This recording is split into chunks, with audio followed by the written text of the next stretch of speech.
I'll wager there's no finer sight than a big class yacht under full sail. Here we have a remarkable series of films which, although made by an amateur years ago, form one of the best records ever made of these great yachts. Because these films were salvaged from a dustbin, we didn't at first know who had made them, but we're now pretty sure they're the work of Commander Harry Vandervelde, a well-known character in sailing circles in the 30s, and a great movie photographer who used to show his films around the clubs in the winter season. The 1920s and 1930s were the heyday of the big class. King George V had helped revive the class after the First World War, and his marvelous old yacht, Britannia, is well shown in this film. A lot of the others were built to the international rule before 1930, and they all raced on handicap. In 1930 had come the contest for the America's Cup under the American Universal Rule, and it was agreed that a modified version of that rule should govern the big class in this country. All the older yachts, including Britannia, had to be modified, which meant changing the old gaff rig to the new Bermudan rig, which you will see for the most part in this film. You needed to be a wealthy man to own a big class yacht, and of course there was also a professional crew to maintain. You'll hear from a couple of them during this film. Many of the owners, such as Tom Sopwith, Dick Ferry or Herman Andre, were great men in the forefront of industry and banking. Men of huge energy, and this, you will see, was reflected in their attention to the design of their yachts and to the fact that they increasingly took the helm themselves. It was during this later J-class phase that I, as a young graduate from Oxford, found myself steering one of these enormous vessels.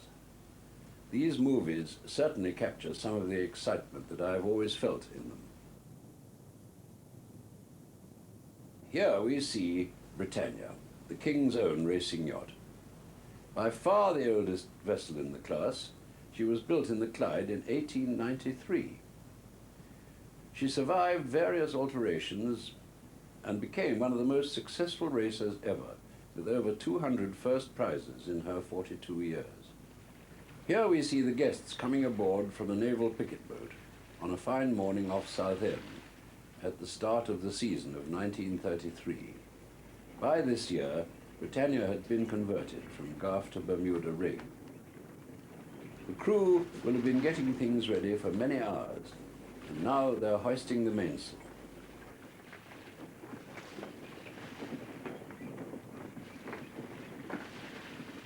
In the distance is a Royal Naval Guard ship, a sloop, which always accompanied the King's yacht.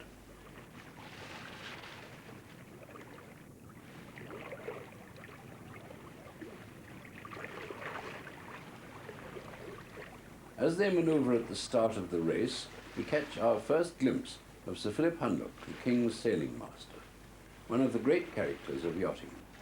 He was one of the first amateurs to take the helm,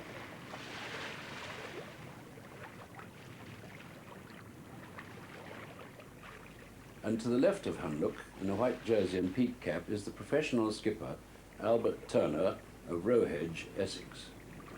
Fred Turner, a nephew of Albert, was a crew member at that time and remembers them both. Captain Albert Turner was my uncle, of course, on the Britannia. He was a very, very good man at his job, Uncle Albert. Very good. But, by God, he's hard as nails. Sir Philip was sailing there, and I know, I've seen it. Sir Philip Hunlock standing there at the wheel in a suit of pajamas and oilskin coat. Now, he asked Uncle Albert, now he struggled with the wheel, both hands, over, back, back. Albert, take the wheel a minute, I want to go down below. Uncle Albert would go down on deck on one knee, put one hand on one spoke, and not take it off. I won't move it much more than a few inches. Britannia is into the race. Then, as they approach the Nore light vessel, they duel with my old ship, Shamrock, which passes the mark first.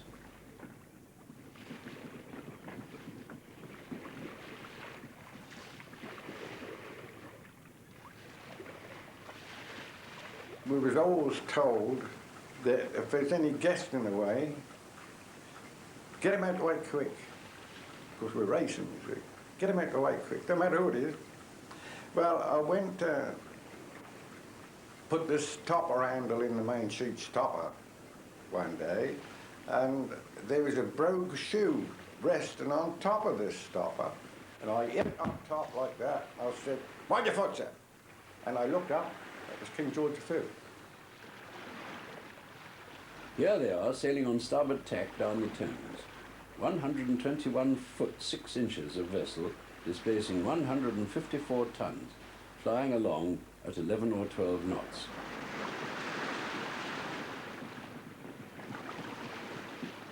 When you're going ashore, you had to wear a jersey, blue jersey, with the white name Britannia.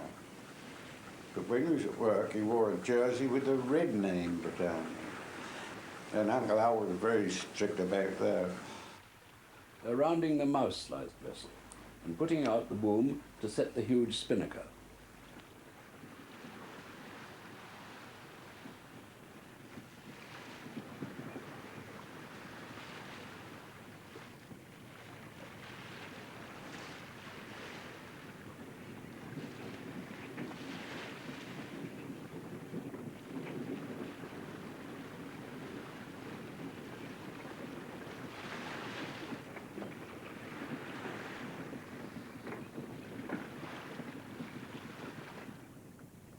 A brief but rare shot of the saloon below shows the end of the day and the end of our first fragment of film.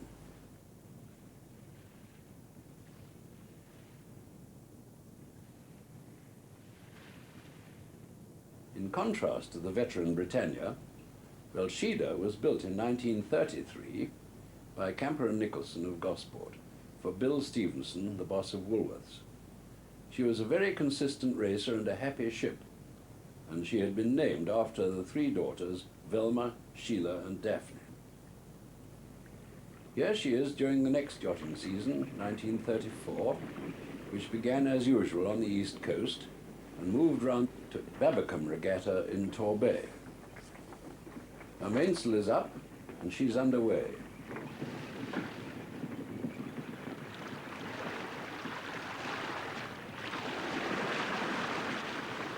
Astern, you can see Endeavour and various of the other big boats before the start.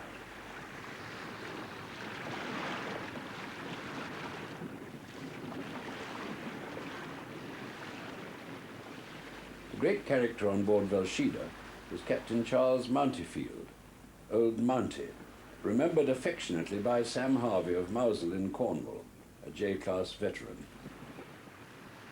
Of course, Captain Mountyfield was a good man on the tiller, no doubt about that. Even racing City with a baby, that fella. He was 76 when he finished racing these boats. And Velsheda, that's saying something, isn't it? He wouldn't let you have a cup of tea until everything was right. Oh, yeah. Beautiful boat, Velsheda. Oh, yeah, lovely ship, give her credit. And as I say, she took a bit of beating. Sailed properly and handled right, you know, with a good crew. And all counts.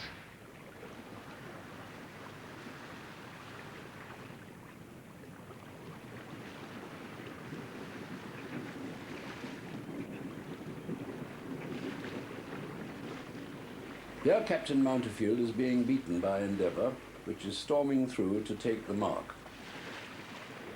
You find a man on the wheel, if he got a crowd out there in front of him, is doing everything right. What a lovely feeling.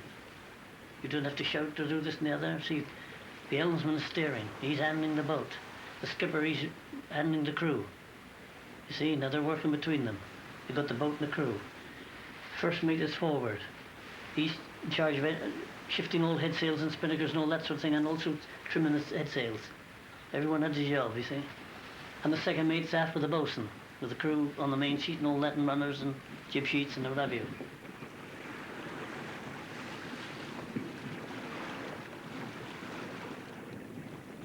Now they're heading up towards the Thatcher Rock. And the sequence ends with a good portrait of one of the best-liked skippers of the old school. Now we're aboard Astra.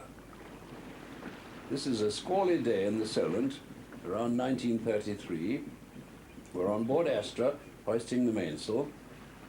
Astra was the smallest of the 23-metre big class, converted to J-class for the 1931 season.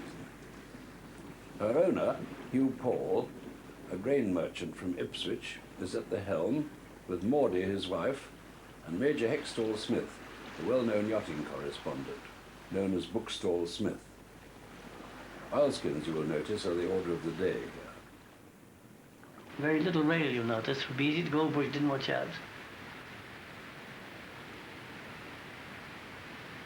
But you got so sure-footed on them as a mountain goat.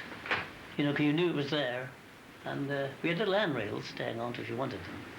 But, you know, you knew where to put your foot, up against a cleat or something. And usually on the weather side, you see, fleeted up on the weather side. The only word spoken there was, stand by, ready about, Leo. And we all get up and get working, then after, down. That's the way we were taught. And we had 2 weeks hard training, no matter what boats we'd been on, with a skipper. And he really put us through our paces for 2 weeks before the race started. Calling us everything if we made a mistake. And you never made it the second time. These boats' mainsail was renewed every 3 years, and the mainsail in those days cost £1,000. Now, you could buy 3 bungalows for that in that time, so just show you what time and money the owners spent to keep the class going. Great sportsmen, you know. Great sportsmen they were. Yes, give them their credit. And of course give us all a job, which was wonderful.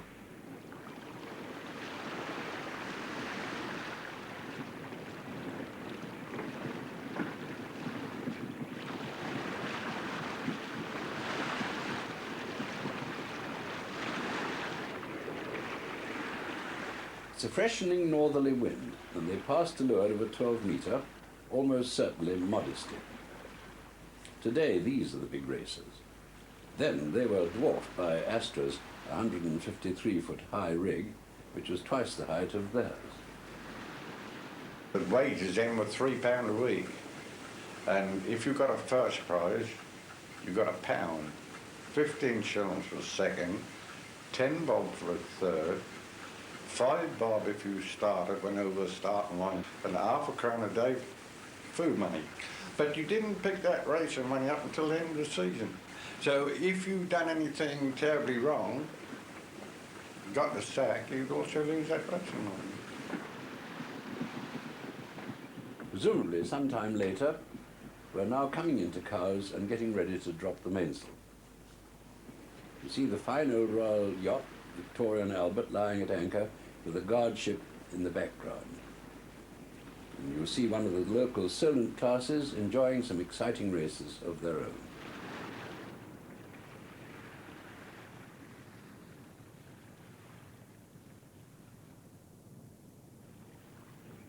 Now, a contrast in weather. A sunny day aboard the mighty Westward. A schooner so large, at 300 tons, that she only just could be fitted into the big class racing on handicap. We must be near Calshot, as you can see, as flying boats are coming and going from the base there. The mainsail is going up as passengers enjoy the prospect of a pleasant trip without oilskins on this occasion. She was owned by Mr. Davies, who in his younger days had been first mate in the Great Square Riggers. And when they were racing, he would go around the deck urging them on. Wasn't too particular what he said, of course. Candida sails by. So does Velshida. The wind is light easterly as a fine array of the big class bear away for a start before the wind. And his skipper was one of the Diaper family from the River Itchen. They were a big family, and anyone with that name in the 30s would always get a job yachting. Fishermen start, you know, but know all about boats. They passed the four-masted Hussar. The race had started.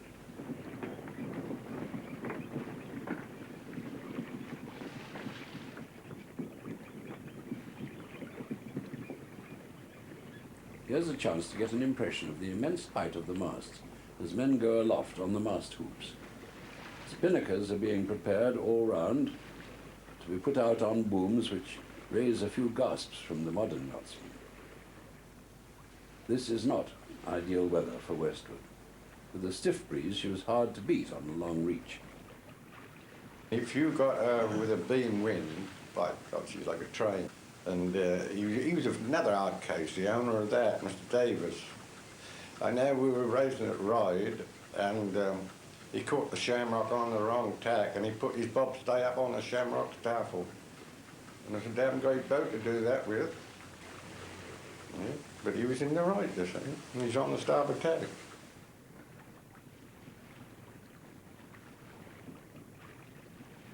Oshida is cutting in on Britannia to leeward.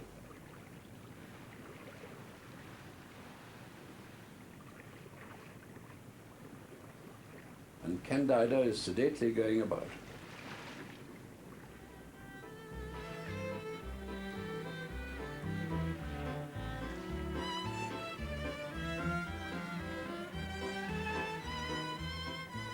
It's a day for the passengers to enjoy as the steward passes round refreshments. You felt good being on that class. The world was a nice place to live in.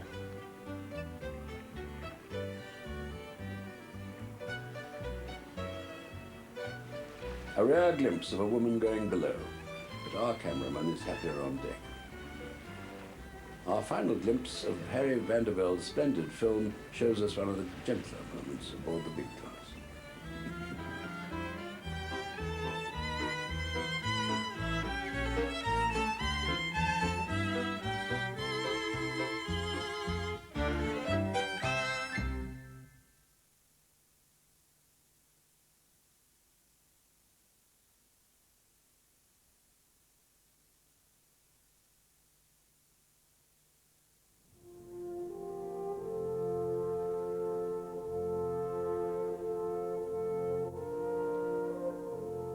The first Endeavour was one of the finest J-class yachts ever built. She was Tom Sopwith's challenger against Rainbow for the America's Cup in 1934, and although she lost the series, most observers thought her the superior vessel. Sopwith, a famous aircraft manufacturer, here seen at the helm, had commissioned Charles Nicholson, one of the best designers of the day, to build her at Camper Nicholson's at Gosport.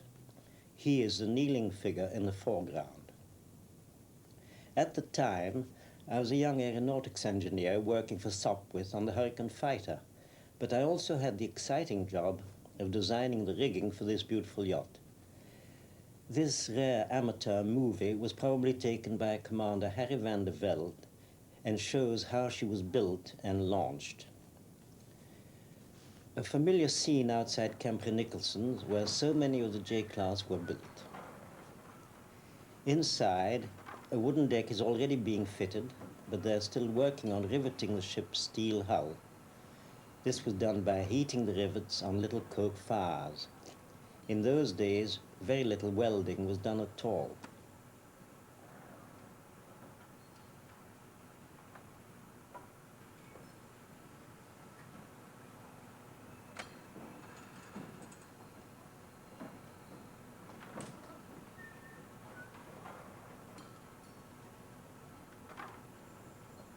Here we're looking aft,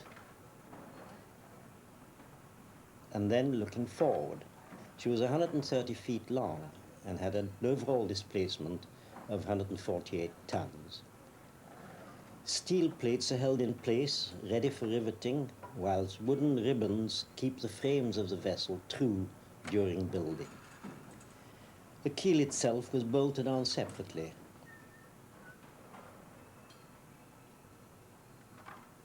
Here's a shipwright with a traditional adze shaping the rudder blade. Some of his mates are working on wooden spars for another vessel, adding, of course, to the terrific noise of the workshop. Charles Nicholson himself inspects her design.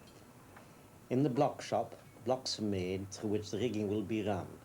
Most of the building operations required skilled men.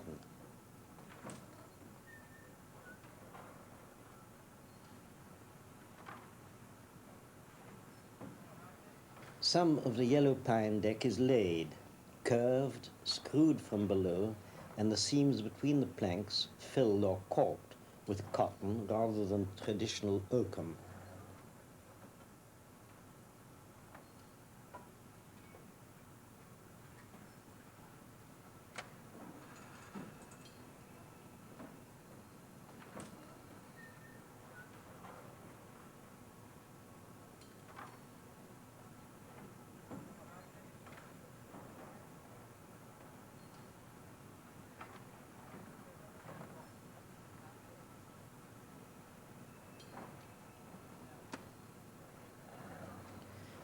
Down below, the joiners are putting in the accommodation. Endeavour was essentially a racing yacht and never had the fancy decoration of some of the earlier yachts.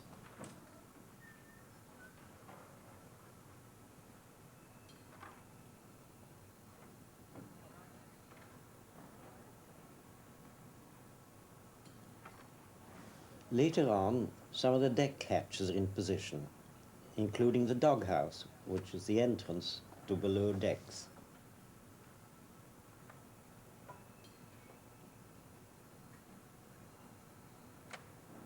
They've fitted the wheel on deck.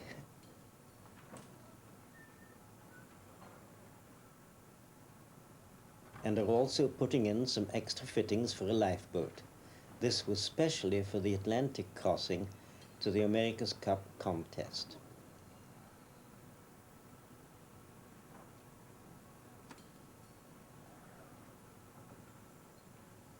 Her mast was a towering 156 feet above deck, welded out of sheet steel with internal stiffeners. Masts were always vulnerable in J-class vessels. Here is her centerboard plate.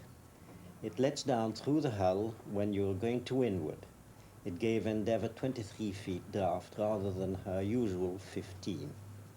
Blacksmiths were very important in a yard such as this. Many fittings were forged where we would weld them today. A hand of cards passes a quick tea break. Jobs were scarce during the 30s, but campers usually had a full order book.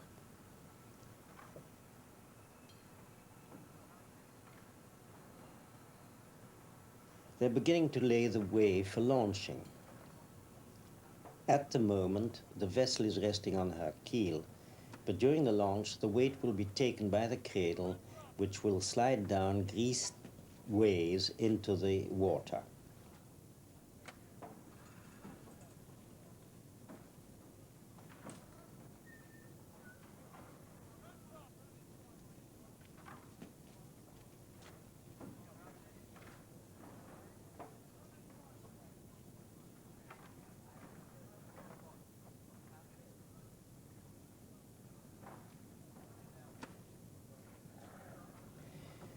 We're standing on the platform from which the champagne will be launched onto the bows when the ship is sent on her way. Quite a few deck fittings are already in place. Here's a good view of the launch cradle, though of course it's not carrying the weight of the ship yet. Just before the launch, large wedges will be driven in so that the cradle does take that weight, ready to slide down the ways. A stout balk of timber, called a dog shore, holds the cradle in place until we're ready for the launch. Meanwhile, we get a brief but fascinating glimpse into Ratzian Lapthorne's famous sail-making loft, where a man is sewing in a bolt rope, one of the many skilled operations. Although Ratzes had a huge loft, there were 13,000 running yards of canvas to Endeavour's sails, so assembly was really difficult.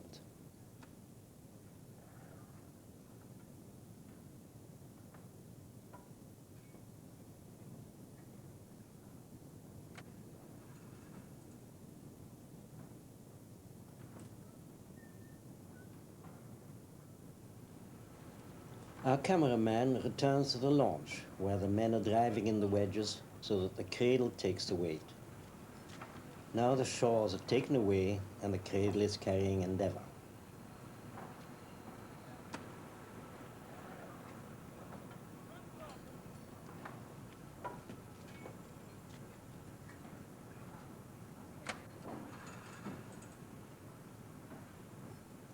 The champagne bottle is at the ready, and here is the key to the launch. The dog shore and the sledgehammer will be used to knock it down and send the boat on its way. The time has come. She's beginning to move. The men on deck are very excited. She's gathering speed as she goes down the way, and they hurry to put up a temporary flagpole so that the bunting can be flown on this happy day. Everyone's cheering.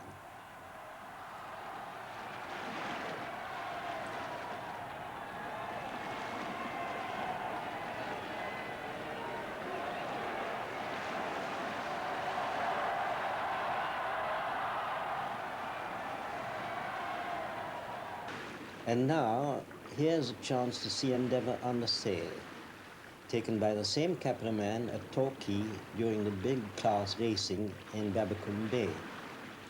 The film is being taken from Velshida.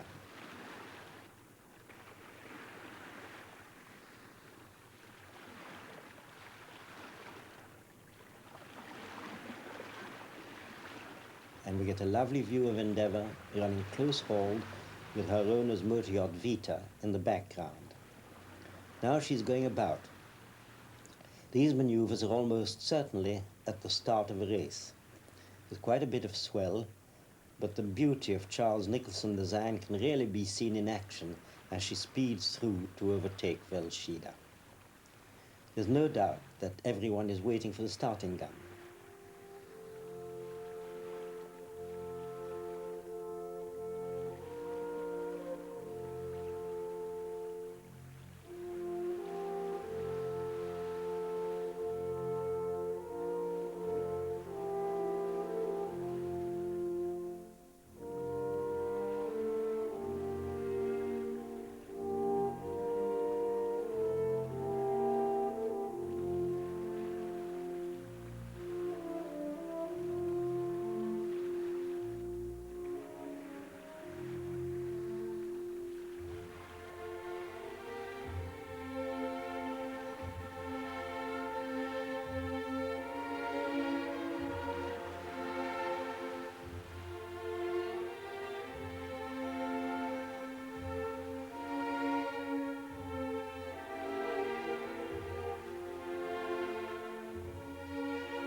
Tom Sopwith at the helm with his pipe as usual.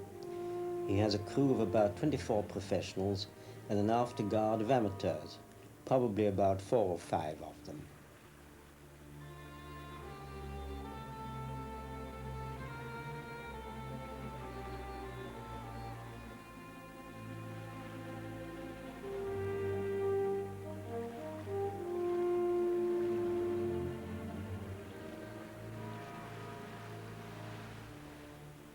Meanwhile, on board Velshida, we find Captain Mountfield at the helm, with Sir Algernon Maudsley in front of him, wearing glasses, and Mr. Harriman, who was a friend and legal advisor to the owner, Bill Stevenson.